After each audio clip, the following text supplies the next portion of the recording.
What's going on, Soul Fam, and welcome to Mira D Tarot. I'm Mira D here today with your full moon in Cancer / Lunar Eclipse video for January the 10th of 2020. To all of my new subscribers, thank you so much for being here. To all of my old subscribers, thank you so much for coming back. And to all of my new viewers, don't forget to hit the subscribe button right down below in the corner. Hit the bell to get notifications for full moon, new moon, and monthly astrology and tarot forecast from Mira D. All right, so I'm going to get right into this whole thing. So, Cancer is the sign of house and home. This is a sign of family. The full moon is about releasing things, and the lunar eclipse is about bringing up the shadows, walking into the gates of these shadow aspects of ourselves. So put that all together, and what do we have?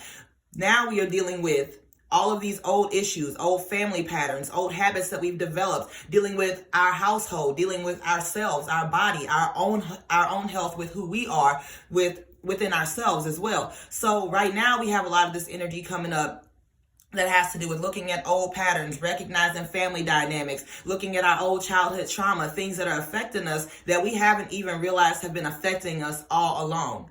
And when I say trauma, trauma doesn't have to be something that's super crazy or dramatic. Trauma can come in the form of something as simple as your dad taking your brother's side on something that was important to you when you were a child, and now you have issues expressing yourself. Now you have issues with being able to feel like what you have to say matters. So you may attract yourself to situations where you feel unheard, or attract yourself to partners that don't respect your values and don't respect what you have to say. And that's just an example. It can manifest in many ways, but we grow up calling these things parts of our personality and saying that this is just who we are, this is just how we are, this is just the types of people that you date. But when we really look a little bit closer at those things and we start to observe these patterns and ask why, we can truly start to heal ourselves and see where this pain is coming from, where this habit is coming from, and how we can start to step into our power, because we are all born for greatness. We are not born with doubts. Never, ever. Nobody's born with doubts. These things are things that are given to us as we grow along. Our family is our first dynamic and our first example of how we should be, of what we should be like. So if we have parents that aren't supportive, or parents that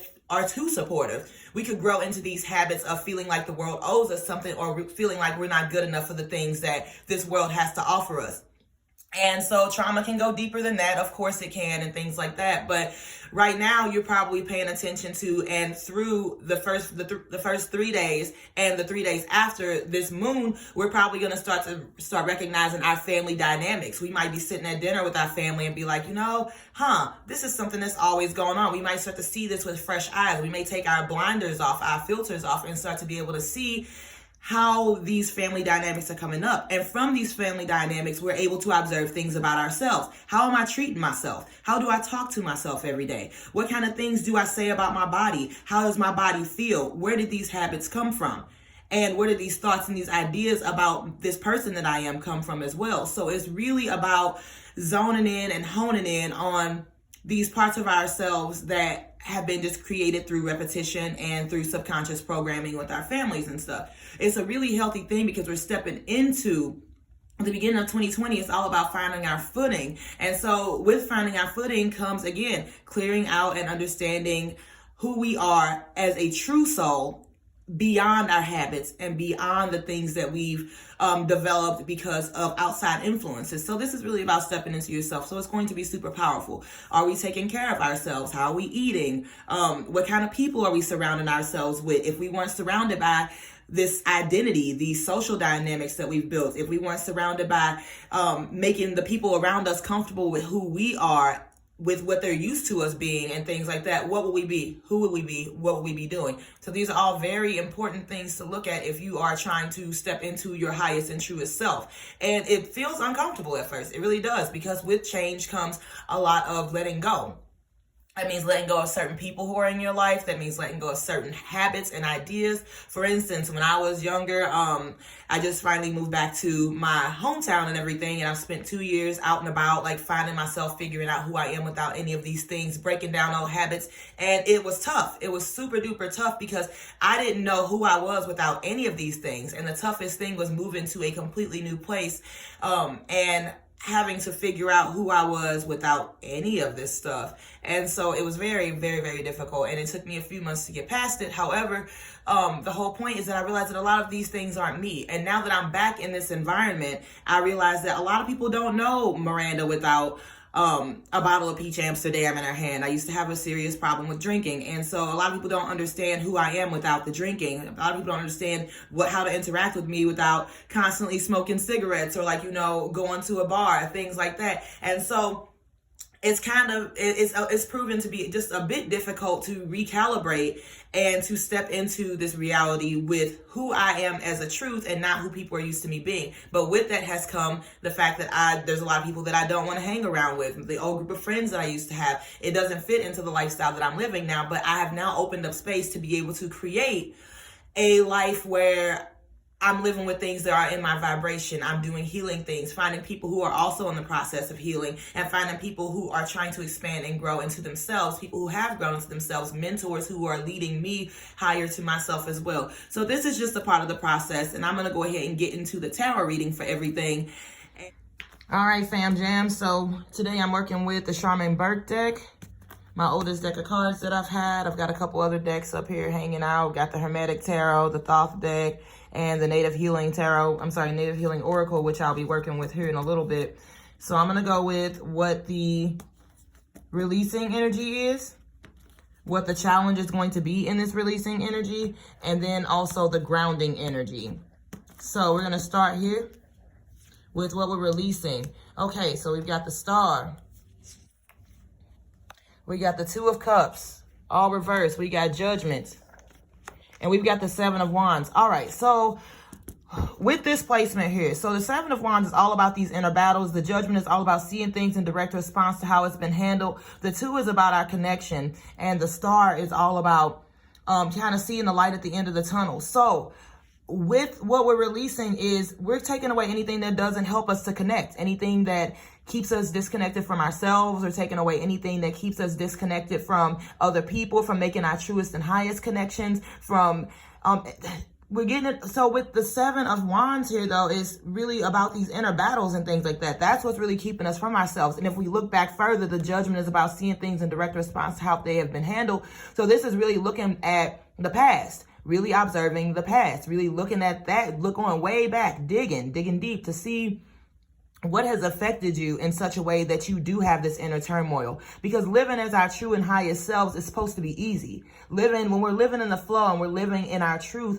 everything comes to us naturally. Who we are comes to us naturally. It doesn't feel stressful. There's no trying. There's no battling with ourselves here. So this is all family trauma, and this is all trauma that comes up in many different ways. It may not, looking at the cards, it may not even just be family trauma. This looks like it could be a lot of relationship trauma, a lot of trauma in other type of ways as well. So as you hear me saying trauma, and this is, again, it doesn't have to be dramatic. It's just pieces of ourselves it's things that have caused us to cut off pieces of ourselves and to feel like those things aren't okay. And those things keep us from connecting at our highest. However, the beauty in this whole thing is that with the Star being present, we're able to see the light at the end of the tunnel. It doesn't feel as bad as it sounds. We can see exactly what we need to do to be able to move ourselves forward. We can see exactly what we need to do to heal. And it's just going to take a little bit of time to do so. But this is really you beginning to step into your truth and to kind of have that, attitude where you do. Yeah, of course, we do care about what people think about us. We're humans. But at the same time, it's more so finding the people that are worth your time and that are accepting for you, moving into that new place.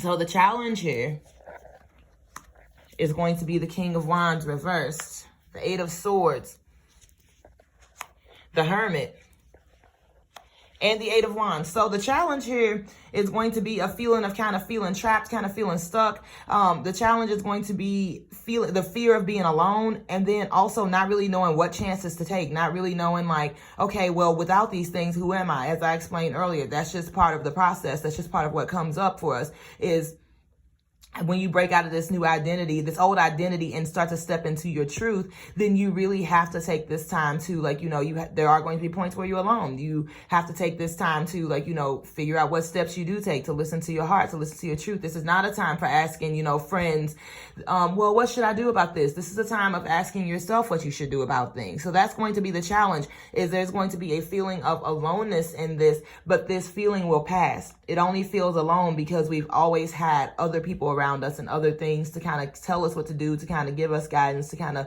give us a direction, and we've never had to actually listen to our own hearts about it.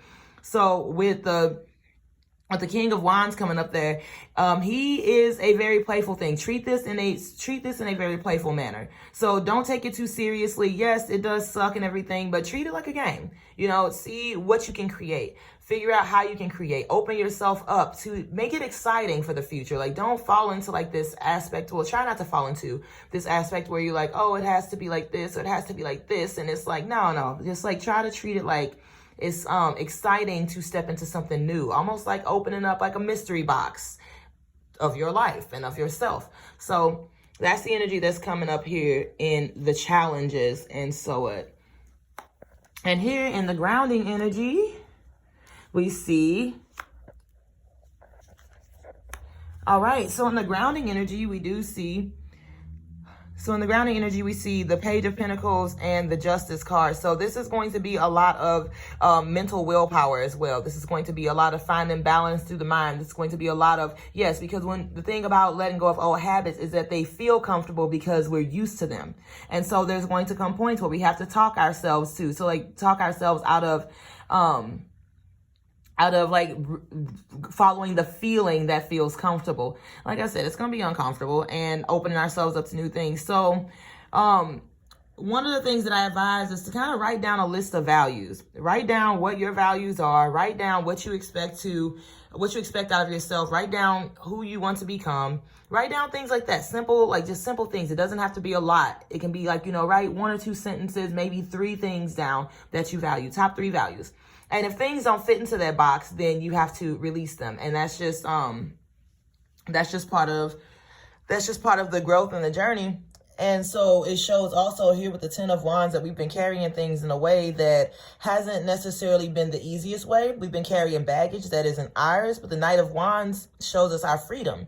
This is what we could have. The Knight of Wands is what we could have in our grounding energy. And the 10 of Wands is what we're currently doing, carrying things in a way that doesn't serve us. But the Page of Pentacles says that as soon as we start to move this energy, then things start to come in for us. Opportunities start to pop up for us, because that's usually what happens, right? If you want a new couch, you got to move out the old one before you can't even fit that mug in your living room. And don't put that old couch in the basement either, because then you planning on failing. You planning on a new couch not working out. So throw the whole thing away. Toss it. So yeah, this is just really finding a list of things and kind of putting yourself in a place, giving yourself a tool to kind of refer to logic when it comes back to things, because those emotions and feelings and habits and subconscious patterns can be super duper tricky. So it's super important that you have a grounding point in that way to be able to draw you back when it's necessary. Okay, and so now I'm going to draw from the Native Healing deck for our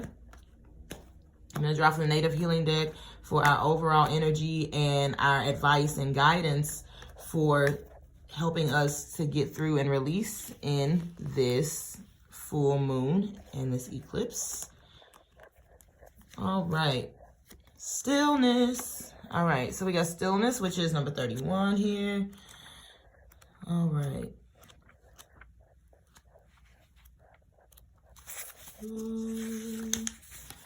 Okay, so stillness. Calm amidst chaos, recuperation, replenish your stores. This mandala symbolizes rest and rejuvenation, and it asks you to give yourself permission to come up for air. At any given moment, you can assess the calm, the quiet, and the sweetness that lies within you.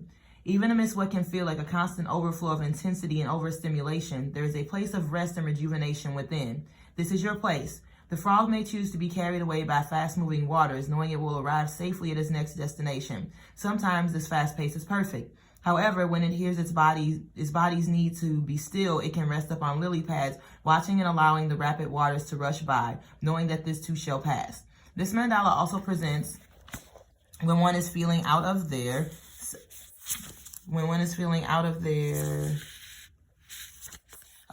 depths, running out of stamina, or not knowing if they will sink or swim. The answer to your heart's question is simple. Your destination is a given. However, it is imperative for you to sit in stillness. Find some quiet and slow your mind. If you wish to win the race, take this interval to gather and rebuild your strength. You will be moving forward toward your heart's goal and desire soon enough. There is a difference between running on adrenaline and running on energy. Be still for now, replenish your reserves, and all will be revealed in divine time. All right, soul fam, so there you have it. We're going to be facing a lot of our unknown subconscious childhood traumas, a lot of things dealing with our family, with our home, with our even with our current home and our relationships and things like that. We're going to be dealing with a lot of stuff that deals with the body, a lot of stuff that deals with who we are as individuals. And so just allow this challenge to come through. And when you're looking at this challenge, allow yourself to understand that this is just necessary for your growth. Allow yourself to blossom. Don't hold your flower back just because everybody else isn't ready to bloom, because you're missing out on your gifts if you do that. Stick to that list of values. Don't forget to write down your values. And when something is in your life, regardless of how you feel about it, refer to that list of values and ask yourself, does this thing fit the criteria? Regardless of how I feel about it, does this fit the criteria? Because your values are the things that you absolutely need in life in order to be able to maintain happiness. So if things don't fit into the category of these 3 values that you've written down, then let them go. Or you can choose to dial them back, whatever it feels right to you. And that's it. And so thank you all for being here today. I will see y'all on the Aquarius new moon next. And I'll be here with a meditation for helping you to kind of deal with and guide you through some of these family things that are coming up for you as well here in just a couple days. But thank you so much for being here. And until next time, peace.